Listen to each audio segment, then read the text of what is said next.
Bonjour, je vous fais une petite vidéo aujourd'hui pour vous parler des soins énergétiques et plus particulièrement des effets des soins énergétiques. Parce que je sais que certains d'entre vous se posent la question, est-ce qu'il y a des effets secondaires ou des effets indésirables sur les soins énergétiques, enfin en tout cas à la suite d'un soin énergétique? Et également, qu'est-ce que je peux ressentir pendant un soin énergétique? Qu'est-ce qui peut se passer pour moi après un soin énergétique? Donc, je vais commencer par la question que tout le monde se pose, au moins une fois, on va dire, c'est est-ce qu'il y a des effets indésirables suite à un soin énergétique? Alors, la réponse est oui, effectivement, il peut y avoir des effets indésirables. On peut avoir mal à la tête, des nausées, être très fatigué. D'ailleurs, pour ce qui est de la fatigue et de ce genre de choses, j'ai fait une vidéo sur les intégrations énergétiques que je vous invite à aller voir parce que ça vous donnera aussi des informations et des éclairages là-dessus. Donc voilà, on peut se sentir pas très bien. Ça amène aussi des prises de conscience qui ne sont pas forcément confortables. Voilà, on sait très bien que nous avons tous l'habitude de fonctionner dans ce qu'on appelle une zone de confort, c'est-à-dire quelque chose qu'on connaît, qui n'est pas confortable parce que voilà, vivre dans des choses souffrantes, c'est pas confortable, mais c'est ce qu'on connaît, donc c'est les schémas qu'on va systématiquement se resservir. Le soin énergétique va mettre ça en lumière, ce qui fait qu'on va passer, en tout cas pas on va, mais on peut passer par une phase d'inconfort où on va se rendre compte de certaines choses qu'on n'avait pas vues avant, dans nos relations, sur notre propre caractère, sur nos modes de fonctionnement, etc. Donc oui, un soin énergétique peut avoir des effets indésirables. Ça peut aussi provoquer ce qu'on appelle des crises de guérison. C'est-à-dire que par exemple, une personne a un psoriasis, suite aux soins, le psoriasis peut flamber. En général, ça ne dure pas. C'est-à-dire, on appelle ça une crise de guérison parce que c'est comme si tout ce qui aurait dû sortir dans les semaines ou les mois à venir sortait d'un coup sur un laps de temps très court. Mais comme ce laps de temps est très court, ça, comment dire, ça flambe et ça s'arrête. Mais ça s'arrête pour des mois et des mois, voire pour toujours en fait. Et voilà, c'est comme ça que je vais vous expliquer. Par exemple, une fois, vous donner un exemple. Une fois, j'ai une cliente avec qui j'avais fait un soin énergétique et à qui j'avais conseillé une huile essentielle en soutien derrière. Elle a fait, je lui avais conseillé de mettre l'huile essentielle sous ses malléoles internes. Donc les malléoles, ce sont les os des chevilles. Vous savez, c'est cet os en boule qu'on a au niveau de la cheville. Et donc sous cet os-là, je lui avais conseillé de mettre une huile essentielle. Et derrière, elle a fait ce qui paraissait être une allergie. Donc au lieu de me contacter moi, elle est allée voir son dermatos, qui peut aussi être effectivement le premier réflexe qu'on peut avoir. Et le dermato lui a dit « Oh mon Dieu, vous êtes allergique aux huiles essentielles, arrêtez tout ». Elle a arrêté. Et puis son amie qui m'avait recommandé à elle, lui a dit « Tu devrais quand même recontacter Gwenola, parce qu'à mon avis, elle a peut-être une autre explication à te donner ». Donc 2 mois plus tard, cette personne-là me recontacte et m'explique la situation. Et là, je lui explique qu'en fait, elle a fait une crise de guérison et que c'est entre l'énergie du soin et l'énergie de l'huile essentielle que les mémoires qui font qu'elle a fait du psoriasis étaient en train de remonter. Et donc, ce qu'elle faisait comme psoriasis au niveau là où elle n'en avait jamais eu, c'est-à-dire les chevilles et ça remontait sur les mollets, ça l'avait angoissée, ce qui est normal. Et donc je lui avais dit, reprenez l'huile essentielle et vous allez voir, vous allez peut-être avoir une nouvelle montée, une nouvelle flambée, mais continuez, dans 3-4 jours, ça sera terminé. C'est ce qu'on appelle une crise de guérison. Donc, elle a suivi mon conseil. Effectivement, elle a reflambé derrière, mais comme là, je l'avais rassurée, elle a perduré, en fait. Et effectivement, dans les 4 jours, tout était stoppé et voilà, elle avait terminé sa crise de guérison. Et suite à ça, elle n'a plus jamais eu de psoriasis, en tout cas jusqu'à aujourd'hui, ça fait maintenant de nombreux mois. Donc voilà, ça c'est important de le savoir parce que parfois on peut se dire ça marche pas, j'y suis allée pour me guérir et au final c'est pire. C'est pas pire, c'est une accélération du mal, de ce que le corps a besoin d'exprimer pour ensuite qu'il termine avec cette mémoire-là. Parce que comme je l'ai déjà expliqué dans d'autres vidéos, le corps, c'est notre disque dur émotionnel. Donc en fait, tout ce que l'inconscient ne peut pas exprimer, ou tout ce que le conscient voudrait exprimer mais n'arrive pas à exprimer, ça va se catalyser au niveau du corps et le corps va exprimer ça à sa manière pour attirer notre attention dessus et décrypter ce qu'il a à dire pour décrypter l'émotion qui est derrière, pour ensuite travailler cette émotion, la transmuter en faire quelque chose qui ne devient plus ni souffrant ni lourd. Et donc, dès lors que ça s'est transmuté, le corps s'auto-guérit. Voilà, donc vous comprenez un petit peu mieux quand je parle d'effets indésirables des soins énergétiques. On est bien loin des effets indésirables d'un médicament qui, eux, perdurent dans le temps. Voilà, je ne suis pas contre les médicaments. Moi-même, ça m'arrive, alors pas d'en prendre parce que je n'en ai pas besoin, mais d'en conseiller, enfin pas de conseiller des médicaments à mes clients, mais de pouvoir leur dire parfois de retourner voir leur médecin parce que le traitement n'est pas adapté ou parce qu'ils ne sont pas sous traitement et que ce serait bien qu'il y ait un traitement qui puisse être pris en parallèle des soins énergétiques de façon à relancer la machine et ensuite trouver un équilibre et petit à petit diminuer les dosages. Parce que ça, c'est quelque chose qu'il est important de savoir.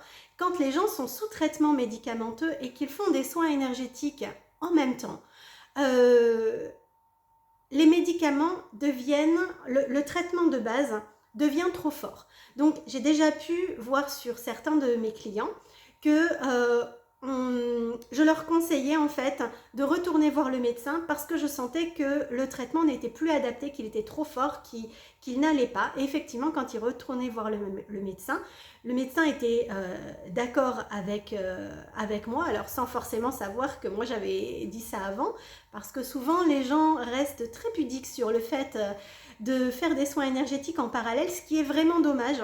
Si vous faites des soins énergétiques en parallèle d'un traitement médicamenteux ou d'un suivi médical, s'il vous plaît, parlez-en parce que nous, les énergéticiens, les magnétiseurs, les médiums, etc., vus comme des charlatans, hein, ça c'est quelque chose qu'on entend beaucoup, alors que nous faisons notre travail de façon, en tout cas pour la plupart d'entre nous, vraiment avec le cœur et vraiment avec l'envie que les gens aillent mieux. Et donc, mon but n'est pas de court-circuiter la médecine conventionnelle, on va dire, mais bien de travailler en complément, main dans la main avec. Et ce qui nous fait un petit peu de tort, je dirais, alors c'est peut-être un peu fort comme mot, mais ce qui est dommage, c'est que la plupart du temps, mes clients ne disent pas à leur médecin qu'ils font des soins avec moi, et quand les médecins ne comprennent pas pourquoi les gens guérissent aussi rapidement, les clients ne le disent pas. Et donc, le médecin reste dubitatif et il n'a pas d'explication. Voilà, alors que ça pourrait être un travail vraiment de conjonction où on pourrait travailler ensemble autour des patients pour, avec un but commun, c'est-à-dire celui de vous aider à aller mieux. Et d'ailleurs, voilà, j'accompagne aussi en pré- et post-opératoire. Et je me souviens d'une fois où j'avais préparé quelqu'un à une opération chirurgicale assez lourde et j'avais dit à la personne de me recontacter une fois l'opération terminée pour que je puisse l'aider dans sa convalescence, sa guérison, voilà, pour la cicatrisation. Cette personne, comme l'opération s'est très bien passée, n'a pas cru bon de me recontacter derrière. Et il se trouve que suite à ça, la cicatrisation ne se faisait pas. Les infirmières passaient, ça suintait, la personne continuait à perdre du sang, il y avait du pu, enfin bon, je vous passe un peu les détails. C'était horrible. Et au bout de quelques jours, sa femme m'a appelée en disant « Bon, écoutez, on ne vous a pas rappelé, mais là, je pense que c'est important. » Et donc, j'ai fait le soin que j'étais censée faire après l'opération, je l'ai fait avec 10 jours de retard. Sauf que quand je l'ai fait, ça s'est vu tout de suite. La plaie s'est arrêtée de suinter tout de suite. La guérison, la croûte s'est faite dans les heures qui ont suivi. Et quand l'infirmière est repassée le lendemain, elle en croyait pas ses yeux. Il y avait un tel décalage entre la plaie de la veille et la plaie du jour en question qu'elle ne comprenait pas. Et dans ces cas-là, c'est dommage que vous ne fassiez pas passer le message de « j'ai reçu un soin énergétique en complément et c'est pour ça que la guérison est accélérée ». Parce que voilà, ça vous permettrait déjà de guérir plus rapidement, de pouvoir avoir un suivi plus global entre l'énergétique et la médecine conventionnelle, donc avec des soins médicaux qui sont importants. Hein, je veux dire que moi, avec mes soins énergétiques, quand quelqu'un a le bras cassé, oui, je vais pouvoir soulager la douleur, je vais pouvoir aider la consolidation, mais je vais quand même conseiller en premier d'aller voir le médecin, d'aller aux urgences pour faire mettre un plâtre. Je répare pas les os comme ça. J'aimerais bien, peut-être que ça viendra un jour, mais pour l'instant, j'ai encore... je viens en support de la médecine conventionnelle. Donc, voilà. Donc, c'était une petite parenthèse. Je reviens à ce que j'étais en train de dire. Donc, quand je parle d'effets indésirables par rapport aux soins énergétiques, ce n'est pas comme les médicaments. Un soin énergétique ne va pas aller attaquer votre foie parce que vous savez bien, les médicaments, il y a souvent des substances que le corps n'arrive pas à digérer. Ça n'arrive pas avec les soins énergétiques. L'énergie est intelligente, elle va là où elle a besoin d'aller. Et c'est là que maintenant je vais pouvoir aller vers les choses positives des soins énergétiques, même si je les ai déjà un petit peu abordées. C'est qu'un soin énergétique ne se cantonne pas à la demande que vous faites initialement. C'est-à-dire que des gens viennent me voir, je me rappelle, une jeune fille était venue me voir parce qu'elle avait des maux de tête terribles et au moins 3 jours par mois, elle ne pouvait plus aller à l'école parce qu'elle était alitée dans le noir tellement elle avait de maux de tête. Donc en fait, alors elle avait aussi des nausées, des vomissements, des vertiges très violents, etc. Et donc elle m'avait consultée par rapport à ça. Je lui ai fait 1 séance, 2 séances, 3 séances et moi je voyais de l'amélioration. Et au bout de la 3e séance, sa maman m'a téléphoné en me disant « mais on va arrêter parce qu'en fait, ma fille ne voit pas d'amélioration et effectivement, je n'en vois pas non plus. Elle continue à être absente de l'école 3 jours par mois et donc on n'a pas vu d'amélioration. » Et là, je lui ai fait reconnaître que quand sa fille m'avait contactée, elle ne mangeait plus et là, elle avait repris de l'appétit, elle remangeait normalement. Elle avait des règles douloureuses, et là, ça faisait 3 mois qu'elle n'avait plus de règles douloureuses. Qu'elle avait des vertiges, des nausées, des vomissements, et qu'elle n'avait plus de vertiges, de nausées, de vomissements.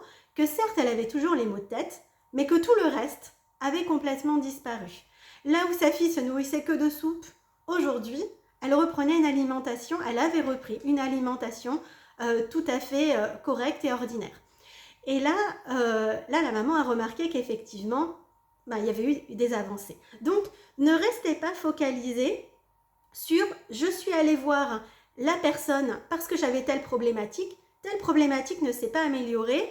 Regardez de façon plus large parce qu'il y a aussi ce qu'on appelle le bénéfice secondaire. Je vais reprendre l'exemple de cette jeune fille. Pourquoi ne va-t-elle pas à l'école ? Pourquoi se provoque-t-elle un état de santé qui l'oblige à rester alitée 3 mois au moins par mois et je dis ça, mais en fait c'était plus parce qu'à un moment elle loupait la moitié de la semaine.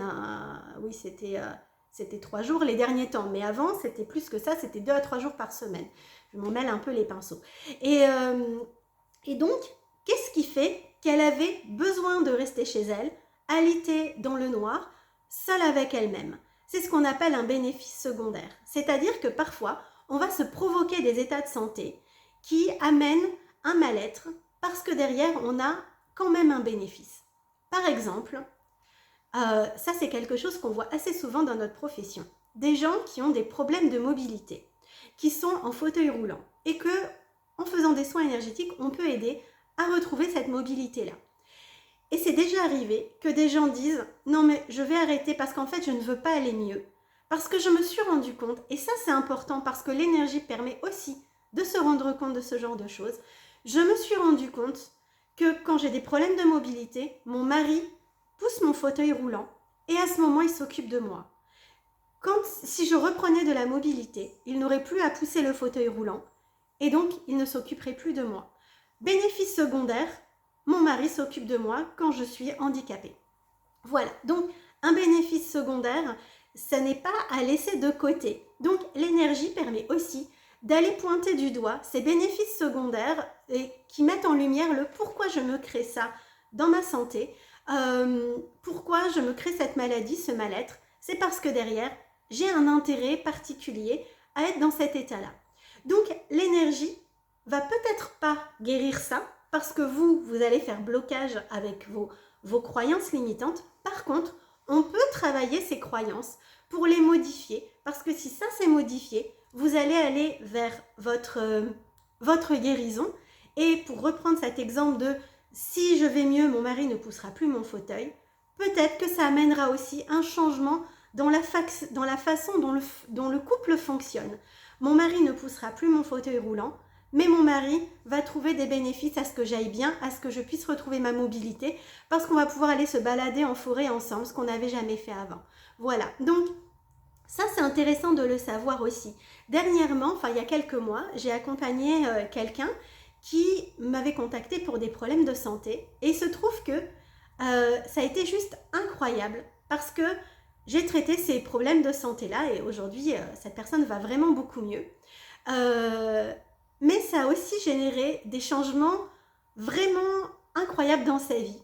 En 4 mois, c'est quelqu'un qui a déménagé, qui habitait là depuis 15 ou 20 ans, qui ne savait pas trop avec son mari, elle hésitait, on déménage pas, et d'un coup, paf, oui, on déménage, ils ont cherché une maison, ils ont trouvé, ils ont vendu la leur comme ça, enfin bon, ça a été très rapide. C'est quelqu'un qui ne voulait pas tellement d'animal de compagnie, et il y a un chien qui est tombé du ciel, enfin un chiot, et voilà, ils se sont retrouvés avec un membre de la famille supplémentaire. Et puis il y a eu plein d'autres choses comme ça, des endroits, un endroit en vacances où elle n'aimait pas aller, et là d'un coup elle a trouvé que c'était un endroit qui la rechargeait en énergie, et elle a dit à son mari et si on y allait, et elle n'a pas du tout vécu ses vacances de la même façon. Enfin voilà, c'était vraiment assez incroyable de voir que quand quelqu'un me contacte pour quelque chose en particulier, donc ça peut être la santé ou un nœud dans sa vie, j'ai un problème au niveau du travail, j'ai un problème de couple, etc. Voir comment l'énergie qui est intelligente, comme je le disais, va aller faire des ramifications sur plein d'autres domaines de sa vie pour mettre en lumière, faire du tri, voilà, remettre notre vie sur les rails pour qu'on aille vraiment vers ce qu'il y a de mieux pour nous. Donc voilà, les bénéfices des soins énergétiques, ce sont tout cela. Il y en a certainement encore plein d'autres, mais là, sur l'instant, c'est ce qui me vient, j'avais envie de vous le partager. J'espère que ça va mieux vous éclairer. Petite chose encore que je voulais vous dire, parce que je fais des soins sur les relations. Alors, les soins sur relations, c'est pareil, ça met de l'ordre dans les relations. C'est-à-dire que si c'est une relation qui est un peu conflictuelle, mais qui doit perdurer, entre un parent et son enfant, dans un couple, ça va permettre d'aller mieux. Mais donc j'ai plein d'exemples en ce sens où des parents ne s'entendaient pas avec leurs enfants, où des couples étaient près de se séparer et se sont retrouvés. Voilà, mais j'ai aussi eu des couples qui se sont vraiment séparés. Je vais vous donner un exemple. Il y a plusieurs années de ça, un couple me contacte parce qu'ils essayaient d'avoir un enfant depuis 3 ans et ça ne fonctionnait pas. Et la médecine disait que monsieur était stérile. Moi, en soins énergétiques, je ne voyais pas ça. Je voyais que monsieur avait un blocage mental qui faisait qu'il se rendait stérile. Je fais un soin, et là, donc ça faisait quand même 3 ans que régulièrement, il faisait des tests, etc. Et que le verdict était toujours le même. Chez madame, tout allait bien, monsieur était stérile. Et en tout cas, il avait des spermatozoïdes qui étaient lents. Donc, voilà, qui n'avaient pas le temps de féconder l'ovule. Et donc, je fais le premier soin. Moi, je vois que monsieur n'est pas stérile et qu'il peut tout à fait avoir des enfants. Là, il retourne voir le médecin. Et là, le médecin dit « Ah, mais il y a un changement, on va refaire des examens et on va voir. » il refait des examens et là on dit, on va vous faire une petite intervention chirurgicale et grâce à cette intervention, il y a, donc je ne sais plus combien de pourcentage, mais c'est un pourcentage assez élevé, de chances que vous puissiez, que votre stérilité s'arrête. Donc il me recontacte en me disant, voilà, j'ai cette opération à faire, qu'est-ce que tu en penses? Est-ce que c'est une bonne idée ou pas? Qu'est-ce qu'on peut faire? Je refais un soin et là je vois que l'opération n'est pas nécessaire, que grâce aux soins que je suis en train de faire, ça évolue encore, mais que si la personne a besoin de faire l'opération, qu'elle la fasse, ça se passera bien, mais elle n'en a pas besoin fondamentalement. Et retourne faire les examens juste avant l'opération, voilà, pour bien caler l'opération. Et là, le verdict tombe, il n'y a plus besoin d'opération, tout va bien. Monsieur peut tout à fait maintenant féconder sa femme, il n'y a plus du tout de soucis. Et là, monsieur me contacte en off, sans sa compagne, pour me dire, bah maintenant que tout va bien, je viens de réaliser que je ne voulais pas d'enfant. Et donc, voilà, je parlais de bénéfices secondaires tout à l'heure. Il s'était rendu stérile parce qu'il ne voulait pas d'enfant, parce qu'en fait, il n'avait pas envie d'être père. Mais il se cachait derrière la stérilité parce que comme ça, c'était pas de sa faute, c'était son corps. Mais en fait, c'était un blocage psychologique derrière. Avec les soins énergétiques, j'avais débloqué ce barrage en fait, et il avait été obligé de se rendre à l'évidence. Et là, ça a fait exploser le couple. Donc voilà. Cet homme a quitté sa compagne, qui elle voulait vraiment des enfants, mais sans avoir le courage de lui expliquer le pourquoi. Donc sa femme, et ça je n'ai jamais pu en parler avec elle parce que voilà, il y avait le secret professionnel de la conversation que j'avais eue avec son compagnon. Et que c'était pas à moi d'annoncer les choses. Il est parti sans lui expliquer le pourquoi. Et donc pour elle, c'est les soins énergétiques qu'ils avaient fait ensemble qui avaient séparé leur couple. En réalité, c'est pas ça. En réalité, c'est vraiment les prises de conscience de monsieur et le fait qu'il n'ait pas eu le cran d'expliquer à sa compagne le cheminement dans lequel il était qui a séparé leur couple. Donc voilà, ce sont des choses qui sont importantes à savoir parce que quand on fait un soin énergétique, ça remet plein de choses en lumière, ça remet les pendules à l'heure et c'est vraiment important, mais c'est toujours dans notre bien, pour notre bien le plus supérieur. Donc même si sur le moment c'est inconfortable, derrière ça allège, ça nous permet d'être plus en contact avec nous-mêmes, plus en contact avec nos aspirations profondes, avec notre identité profonde, qui je suis, qu'est-ce qui est bon pour moi et qu'est-ce qui est le moins souffrant pour moi et voilà, comment je peux alléger ma vie. Voilà, je crois que cette fois j'ai fait le tour de ce que j'avais à vous dire. Si vous voulez prendre rendez-vous avec moi pour une séance, je vais mettre toutes les informations dans la barre d'infos comme d'habitude. Et je reste disponible, voilà, si vous avez des questions, des remarques. Et je me ferai une joie de vous accompagner vers votre mieux-être. Je vous dis à très bientôt. Au revoir.